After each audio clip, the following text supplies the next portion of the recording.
Good day, folks. This is Bob in the house on geopolitics. Like I've always said, the most consequential relationship for India going forward in terms of defense, economic security is the United States. There's no doubt about it. For all those who think that this relationship has actually started under this dispensation will be totally wrong. Right? This has a lot to do, the genesis has to do with the nuclear deal signed between Bush and Manmohan Singh, right? Against tremendous pressure from the BJP, Advani and Modi to even bring down the government based on this deal, and they almost had the communists in their hand. Had the Samajwadi Party not stepped in, the government would have gone, this deal wouldn't have happened, this relationship would not be there at all, right? So let's give the credit where it's due, right? And as a result of which, this trip of Rahul Gandhi was sweet music to the ears of all policy makers in the United States, because this heard a couple of good things, that he was all for relationship with the United States, reduced dependency on Russia and the armaments. He was definitely hell-bent against China, unlike the current dispensation. He was all for having a relationship in terms of manufacturing, in terms of technology, becoming part of the supply chain. So, and the icing on the cake, obviously, are his democratic credentials about institutions of democracy, right?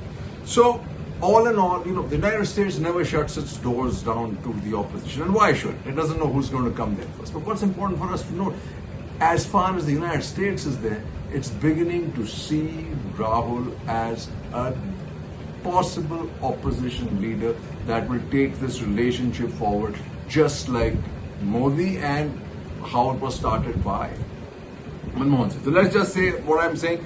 India and the US take the great leap forward by Prashant Jha. The logic of the Bush-Singh understanding is finally coming to fruition under Biden and Modi. Prepare for a historic state visit in June. 15 years ago, India and the United States finalized a civil nuclear deal. The deal was never merely about nuclear energy. It was about removing a major impediment in bilateral ties and locking Delhi and Washington into a strategic embrace with an eye on potential Chinese belligerence. Manmohan Singh saw it then. Jaishankar was part of that group. I am not so where he is now. I mean, I don't even know how. Oh, I'll just leave it at that, right? Since then, the relationship has continued to grow in all domains, including defense, security, and intelligence, even if it has happened in fits and starts. But what drove Bush to invest American diplomatic capital and Manmohan Singh to stake his government survival is now reaching its logical conclusion. Those two guys. The first is political clarity and commitment. Biden has taken a political call. India as a critical actor, and improving the relationship with Delhi as a part of US's focus on the Indo-Pacific is essential. The second is the scale of diplomatic engagement. This year alone, both the NSA, Sullivan, Doval have met in Washington, Riyadh. US Secretary Blinken and External Affairs Minister Jaishankar speak often and have already met in Delhi and Hiroshima. The Indian Commerce Secretary Minister Piyush Goyal was in DC for trade talks, and US Commerce Secretary Gina Raimondo was in Delhi for commercial dialogue. US Treasury Secretary Yellen has met Sitaraman, has already met twice this year. Modi's principal Secretary PK, and it goes on, right? The third is a common agenda. The writer argued back in January that the initiative on ICET is the new next step in strategic partnership, which has paved the way for the nuclear deal. ICET will be the defining framework for the relationship. He says India's dreams of developing a military-industrial complex rest on American capital and tech transfer, right? The US dreams of locking India into its wider defense architecture requires flexibility on export controls and a signal to its private sector to invest in India. The two countries are about to connect their defense innovation ecosystems and set up a fund to fuel startups. The White House is set to give a green signal for GE manufactured jet engines in India. Expect a major semiconductor manufacturing talks are at an advanced stage with Micron about setting up an assembly, packaging and testing plant in Gujarat. And this is just a sampling of what ICET may deliver within 5 months of its existence. Figure that, right? For the first time in the diplomatic history of India and the US, they also have a convergence of interests across Asia. With I2U2 and a big joint infrastructure push, DC and Delhi are working together in a region where they were historically been at odds. This is the Middle East. And to the east, there is no Indo-Pacific and Quad without India. The public pronouncement may vary, but neither Delhi nor DC wants an Asia where China calls the shots. And Rahul G's big day out, Seema Sirohi, well, she then starts viewing it from the way of the political game that Modi plays all over the world to address domestic audience from offshore. Why should Rahul Gandhi do that? Did he deliver the message? Absolutely, in Trump's. And he delivered it to places where Modi doesn't do it himself. Right? He says, the chaotic nature of Gandhi's community events dismayed the support of chaotic event. He's not even a Sansad, Sirohi, against BJP's well-oiled machine. Who cares about BJP's well-oiled machine? This is about India. India, Seema, not about the well-oiled machine of BJP. Get it out. You're a geostrategic analyst. India-US defense ties can be a game changer. The willingness of the US to share advanced high-tech military know-how with India to co-produce weapons and systems in critical defense domains spanning air, land and sea, and the launch of the India-US defense acceleration ecosystem for closer integration of private sectors of both countries indicate a long-term blueprint to significantly boost India's defense capabilities while generating healthy profit for corporate. That's always going to happen. Now, with a spree of new defense deals and the related US-India initiative on ICET, entailing joint scientific efforts in artificial intelligence, quantum computing, 5 and 6G, and semiconductors, an accelerated pathway has opened up for Prime Minister Modi for India to become a world-class military power that matches China in all dimensions. That is exactly the big shot in the arm that was needed. Right? He says, apart from the capability enhancement, the other dimension in the maturing India-US partnership is operational collaboration to beef up India's role as a net security provider in the Indo-Pacific. The two sides have to move beyond occasional. They have to move beyond, right? They've got to offer Andaman and Nicobar Islands, right?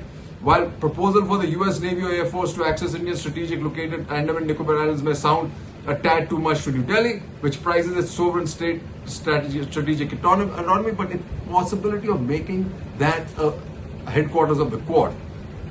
There are voices of caution that argue India should not allow itself to be dragged into a war with China to serve American interests, but appeasing China by going light on India-US defense cooperation is no solution. Absolutely.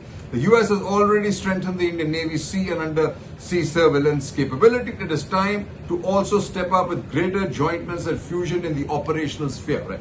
And that what does Sija Raja Mohan write? Arena called Asia, US initiatives in the Indo-Pacific are paying dividends as Asian nations develop political will to confront China. Right?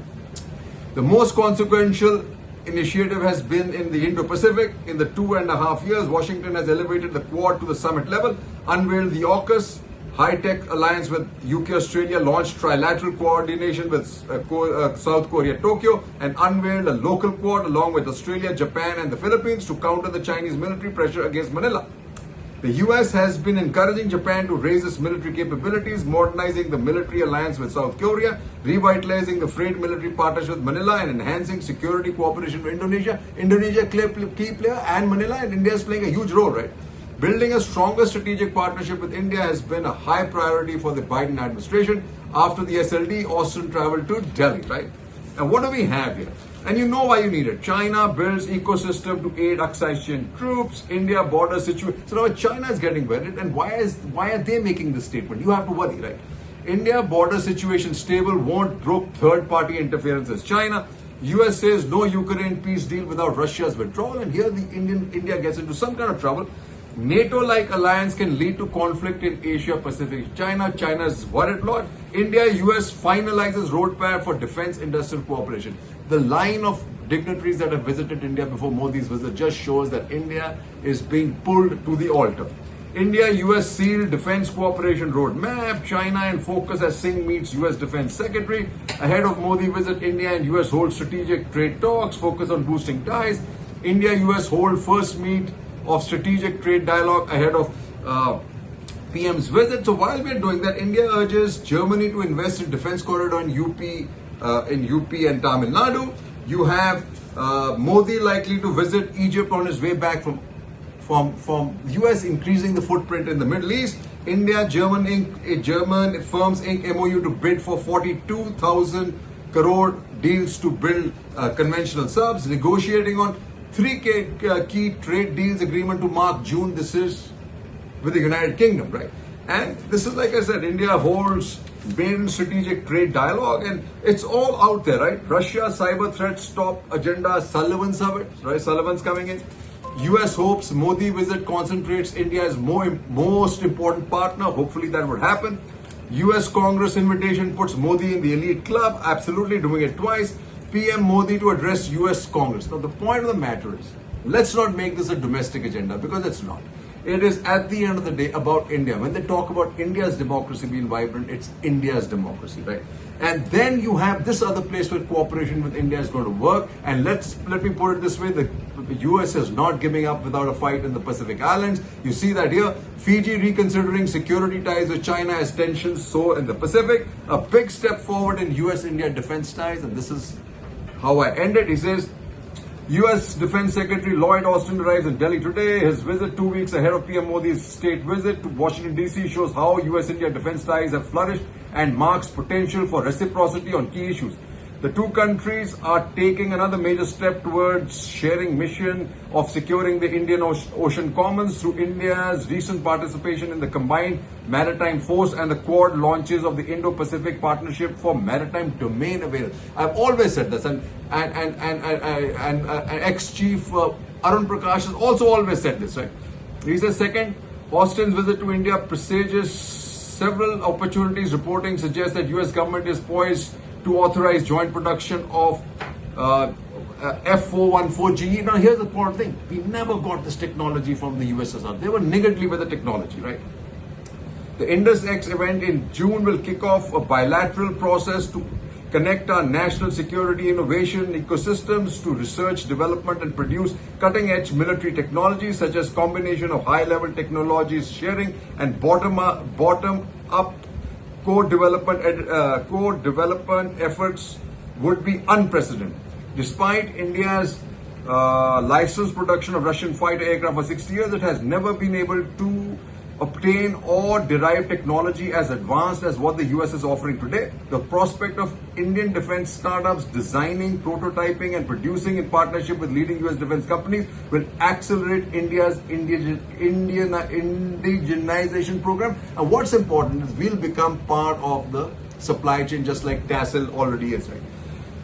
What the US seeks from India is greater cooperation, operational cooperation to share the burden of deterring aggression by any major power, including China. Indigenous Indian capabilities help, but the key is more effective deterrence activity that complicates adversary planning, increases the uncertainty, and creates hesitation. This is why it's important to let the United States use Andaman and Nicobar, right? Sowing doubts is key to convincing your foe to delay military aggression for another day. But then comes a lollipop from Jaishankar. Jaishankar and Lavrov meet, discuss BRICS SCO agenda.